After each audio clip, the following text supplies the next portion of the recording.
escucharlo. Creo que muchos de nosotros estuve oyendo comentarios hacia los lados y quedaron muy contentos de la plática y nos hizo clic con varias de las cosas que están sucediendo en nuestro país y en el mundo y lo que nosotros podríamos estar haciendo cada uno desde nuestras trincheras. Y me encantaría preguntarte sobre todo lo que dijiste, sobre todo la parte de considerar a la revolución humana, que creo que es fundamental, y hoy hablando de la sustentabilidad que no está peleada con el desarrollo económico. Y hubo una frase que nos moviste tanto al gobernador como a tu servidora, que luego es muy difícil creer o soñar que en los gobiernos puede darse también este tipo de 3 revoluciones. Desde tu visión, ¿tú qué verías a futuro para crear ese futuro que todos queremos, que puede participar un municipio desde lo local o un gobierno desde lo local para que realmente se transforme hacia el interior y ayude a transformar a la ciudad que le toca poner las reglas o coadyuvar? Yes, good question.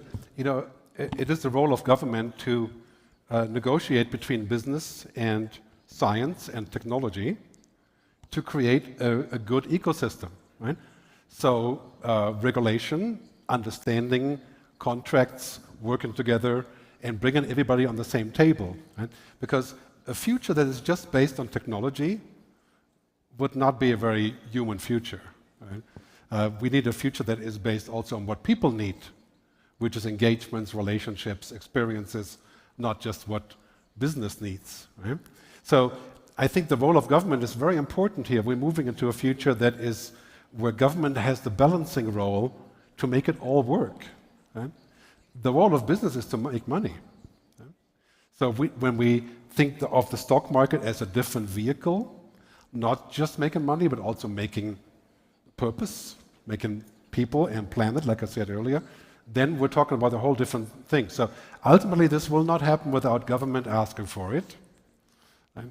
And I'm not talking about more regulation, I'm talking about an ecosystem that creates benefit for everybody. And that's where government comes in. Muchísimas gracias, muy interesante. Y nos gustaría oír tu opinión, Pepe, desde la visión industrial sobre la conferencia que se acaba de dar y qué opinas o qué preguntarías al respecto. Gracias, gracias Ale. La verdad, felicidades Gerard, excelente presentación. Yo creo que nos dejaste a todos muy motivados por esta nueva revolución. Ya estamos apenas pensando en el 4 y tú ya vas en el 5, ¿no? Entonces tenemos que acelerar el paso en un país en donde a veces parece que el tema verde no va con nosotros. Entonces el futuro es cerca de la digitalización y el cuidado del medio ambiente. Todos nos sentimos inspirados después de haber escuchado tu brillante exposición. ¿Cuáles son los 3 pasos iniciales que una micro y pequeña empresa debe de tomar para avanzar en este sentido? ¿Cómo inspirar y mover tu equipo para aprovechar la coyuntura y el futuro? Esa sería mi pregunta, Gerard. Gracias. Yes, well, I think the first thing to realize for any company is that business as usual is either dead or dying. Right? So if you're lucky, you still have a business as it was 10 years ago, but you will not have that in 10 years. And you have to start looking for the next window. For example, picture the people who make clutches, for the car, okay, in Germany, right? We're talking about 30,000 people here, right, who make parts of engines. What's going to happen to them when we have electric engines? I don't know. Right? So if they don't think 10 years ahead, they keep working on the better clutch, and one day somebody says, contract over. Right? So if you have a small, medium-sized company, you have to look at the next window. What is the next product? What is the next innovation? Can you pivot? Right? Like, for example, many companies make small pieces of engines, or we have to look at what is the next iteration. Can we get into the software business? Right? Like, every company has to go more like this and think about new possibilities. And the biggest problem there is that if we have been successful, we think that the future is the same but faster, right? But it's not. Right? If we are successful, the chances are very high they will be totally the opposite. Right? So we have to start thinking and looking at the future. I always say to every company, you should spend 10% of your time in the future. And I'm not talking about watching movies or Netflix. Right? I'm talking about reading, talking, going to events, developing the ears. Right? When you are future-proof, that's your success, whether it's a company or a country. Right? A country that's future-proof, want to get a good example, apart, of course, from Switzerland, is New Zealand. A country that always looks at the next iteration. Right? It takes a wider view. Right? So I think this is just a question of the mindset. Right? And the one thing about Americans, for example, is Americans have a future mindset. They're always thinking about the next big thing. Right? Making a big mess sometimes, but generally looking at the future. Right? We have to learn from that, and we have to say, we work today, we think tomorrow at the same time. Muchas gracias. Creo que es muy interesante y lo que oímos en tu plática también respecto a que los cambios ahora son mucho más acelerados y creo que lo vemos. O sea, hace unos años para poder ir avanzando, pues pasaban décadas. Hoy vemos que de una semana a otra las cosas han cambiado y efectivamente tenemos que construir el futuro, pero no es el futuro que caiga. Tenemos que aprender a construir, como lo comentabas, como arquitectos, el futuro que todos queremos. He oído en varias ocasiones comentar justamente el mismo ejemplo que tú comentas de los coches eléctricos. He escuchado al gobernador y creo que como gobierno del estado es muy importante por las políticas que generan, por las acciones que se deben de tomar. No puedes estar resolviendo solamente los problemas de hoy, sino que tienes que estar ahora sí que con ese 10% y en una de esas hasta más, construyendo el futuro que queremos para el estado, justamente con las herramientas necesarias. Gobernador, no sé qué opina al respecto o le quiera preguntar. Sí, claro. Bueno, felicidades antes que nada por la excelente presentación.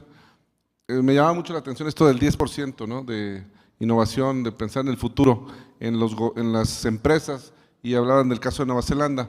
Nosotros creo que estamos en Guanajuato, me hace sentido la presentación con lo que estamos planteando en Guanajuato, de pensar en la industria 4.0, en la manufactura, en la innovación, crear un instituto de innovación como lo hicimos con un fondo de apoyo a los innovadores de 100 millones de pesos, crear eventos como el Foro Go para e-commerce, para el Startup Capital, para los emprendedores, va en ese sentido. Pero me llamó mucho la atención el tema de las energías renovables. Si pudiéramos ponerle un número como ese 10% de pensar en el futuro, ¿qué porcentaje debemos dedicarle los estados y las empresas a las energías renovables y qué tan en riesgo están con la nueva dinámica que se da en Europa por Rusia y Ucrania? Es decir, después de ese anuncio del G7 de apostar al 2030 a vehículos en las energías renovables, hay un frenón, hay un retroceso, dado esta guerra, cuando viene un invierno duro para Europa, y estarán, como decíamos hace rato, ¿no?, dispuestos a quemar combustible nuevamente para tener calefacción, o la apuesta. Son varias preguntas en una disculpa por extenderme tanto. Yes, thank you. Some very easy questions. So basically, the general number that I use for investing into the green future is 2 to 3% of GDP. Okay, that is the number, like the military, same general number. If we spend that on the green future, we can create a whole new economy out of this. The World Economic Forum said there's going to be almost 100 million new jobs in the green economy. Right? From people who write programs, people who deliver things, people who monitor things, people who do activities there, and that is a fantastic opportunity. So the current crisis in Ukraine, Russia, it's kind of like a trigger to rethink our strategy. Right? The dependence that Germany had, for example, on Russian gas is a major problem that was neglected for the last 30 years. Right? So there's things that we have to look at that are painful. Right? And yes, we will not have enough energy if it wasn't for traditional fuel right now. But the argument to make is that, we have to take this opportunity to say, next generation nuclear, right? That is, I'm not fond of nuclear, but it is one of those things, right? Nuclear fusion, which is a major investment now, solar, bioenergy, biothermal energy, And all of the things together can create a net zero environment by 2030. And that will mean that we can create a whole bunch of new jobs, new industries, new everything around everything that we do. And this is a decision that we make. It's not something that is sort of an optional thing. 5 years ago, you would sit around and say, sustainability, we talk about that after dinner. Yeah? So Bertolt Brecht once said, dinner first, then morals. Right? It's no longer about morals, about any of this, it's existential. Right? And Mexico is in one of the worst places for the climate crisis, the heating up of heat waves and droughts and floods. Right? So my view on that is that any money spent on going green and sustainable and circular is good money spent. In the meantime, there's compromises that we have to make, which can also be painful. But that's really different for each country. So in Europe, we made a solid decision to go 100% net zero and sustainable, which I think is definitely a good course. Muchísimas gracias. Algo importante que creo que también se ha tocado es que sí tenemos que apostarle en todo momento a la sustentabilidad pensando en la persona, pero creo que me gustaría escuchar de tu parte qué mensaje les darías no solamente a quienes somos funcionarios de gobierno, sino también, sobre todo, a los industriales que el día de hoy están aquí, para que se pueda comprender que se puede seguir teniendo ganancias, se puede seguir cuidando a la persona, al ser humano que trabaja en cada una de las empresas, pero que también se puede estar cumpliendo con estas reglas que tú comentas. Yes, it's important to understand that we're not talking about a degrowth, a no-growth future. There's no such thing. Okay? People have children, people invent, people do things. Right? We drive places, we want to meet, we want to fly. Right? Degrowth, in my view, is not a good argument. But unlimited growth is killing us. Right? Unlimited growth, right? Would basically 30 years, game over. Right? That's kind of the estimate. Right? So it has to be sustainable growth, circular growth, giving back growth, right? Creating equality and all of those things. That is the ultimate argument. Right? And I think we're sitting here today looking at this and saying, we still have time. We have 10 years. We have 10 years to make this work. And climate change is going to hurt for 10 or 20 years, but we can solve it. We're not at the end of this yet, right? So the good news is it's urgent, but it's not over. That's what gives me hope. And as I said in my speech, the great thing is we have all the science and technology. The things that we're inventing every week, you would not believe, right? Nanotechnology to go into my blood to filter the cholesterol like little robots, right? Life-enhancing technology that makes us live longer. Every week, there's a new invention. We just need to put it into the right policy, right? And organize our system so that it can come to fruition. Muchas gracias. Nos queda claro que no es tener tecnología, digitalización e innovación por tenerla, sino que tenemos que tener muy claro para qué y por qué se tiene que hacer estos cambios, sobre todo utilizando todos los mecanismos que hoy tenemos. No sé si quieran hacer alguna otra pregunta o comentario, o del público. ¿Sí? Roberto.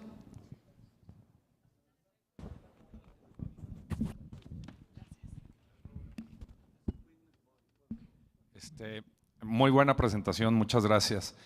Así como la tecnología nos hace más fácil la vida, hay mucho debate respecto a la tecnología que también está afectando a la humanidad, porque perdemos costumbres, dejamos de hacer cosas, nos confiamos más, y sobre todo para las nuevas generaciones. ¿Qué opinas al respecto? Gracias. Well, I always like much of a good thing is a very bad thing, right? Too much food will kill you, too much tequila will kill you, too much smoking will definitely kill you. But we don't make tequila illegal, or smoking, or somewhat, I would say, right? But basically, technology is the same way. When we use technology for its purpose, it's a tool. When we use it too much, it's a torture. right? Technology is a fantastic tool, but a terrible ruler. So if we allow technology, for example, to tell us what to do, in the sense of, for example, artificial intelligence telling us who is a good person and who can be in jail, like in China, the supervision of everything, then we end up in a place where technology is the dictator, right? But on the other hand, we want to use technology to make things better, so this will be about compromises. Like, for example, we're going to need a global council of artificial intelligence. And I think, I keep saying this to government, I think every government needs to have a minister of the future. Maybe something for your state, right? A person whose job it is to bring the future. Only that. In Dubai, they have 30 ministers, right? They have a minister of AI, they have a minister of the future, and get this, they have a minister of happiness. Right? It's a woman, of course. Right? Not to say anything about that, but anyway, think about this, right? Having somebody that actually is dedicated to the future. Right? Because the thing about the future is we think about the future as tomorrow. The future isn't tomorrow. The future is here. We just haven't noticed. Right? We just haven't paid attention. And if we keep doing this, then basically we'll keep going, and one day the future just kind of washes over us. Right? And this is important to understand because right now we're in the 10-year window of getting it right. Muchísimas gracias. Creo que fue una plática muy enriquecedora para todos nosotros. Agradecemos el tiempo que te tomaste y sobre todo por contestar las dudas que tenemos. De verdad que muchísimas felicidades y a nombre de todos. Una última pregunta, perdón. Perdón, una pregunta muy rápida. Había levantado la mano hace rato. Hace rato mencionabas el tema de la movilidad, del viajar, del flying, de volar. ¿Qué es lo que ves exactamente? Porque no me quedó claro. ¿Va a ser más por el lado del taxing, más por el lado de la restricción? Digo, del taxing o de la restricción, de restringir la frecuencia con la que se vuela, restringir la movilidad y la posibilidad de viajar cuando uno quiera, de trabajo o personal. Yes, I mean, traveling and meeting and going places is a human thing. It's like food, right? Basically. We're not going to stop traveling. We're not going to stop going places because that's what we are, right? So that's good news. The other news is airplane travel has become very cheap sometimes, and we're not paying what it actually costs, right? So the side effect of travel, 12.8% of global pollution comes from travel, tourism, and hospitality. 3% from flying. 3% of global pollution is from flying. But we have solutions, right? Sustainable airplane fuel, hydrogen, trains. Like in Europe, we're going on the train now. The train is 1/100th as much of CO2 than the airplane. And so there are solutions. We're going to keep traveling. What's going to happen, I'm very sure about this, I don't know about Mexico, but in general, we're going to see mandatory tax for each flight. So you will pay a tax when you buy a ticket. It may be as high as the ticket itself, depending on your income. It's going to hurt me a lot. Right? Not because of the income, but because of the flying, right? Yeah. So, but I'm volunteering. Right? Say, be happy, and I do that now. I pay a tax because when we pay the tax, we can raise hundreds of billions of dollars to solve all the problems around it. Making airplanes more efficient, for example, can save 50% of CO2. Right? Replacing airplanes like from Leon to Mexico City. Come on now. We can take a train, right? A nice train, right? That will be better, right? So these kind of things are happening, and I think really what we're looking at is multimodal transportation. And airplanes are going to adapt to this. So there's already the first planes that you can look at for hydrogen in small cities with a reach of 50 kilometers that you can take that are also automated. It's already here, right? Yeah.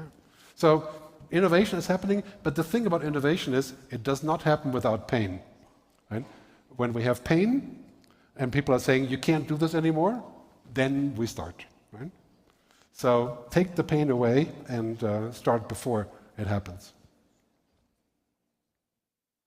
Muchísimas gracias, muy interesante la respuesta. Y yo les pediría un aplauso porque creo que todos aprendimos mucho el día de hoy. Muchas, muchas gracias. Thank you. Agradecemos a nuestro orador y nuestras autoridades y a continuación se dará entrega de un reconocimiento por su participación.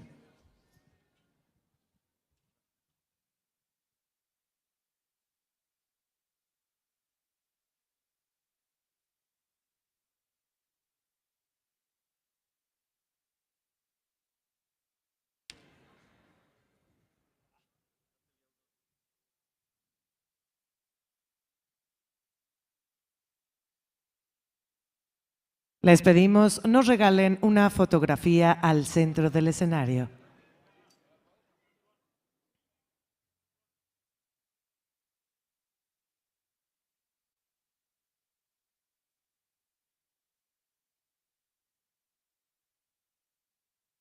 Les pido un fuerte aplauso para despedirlas.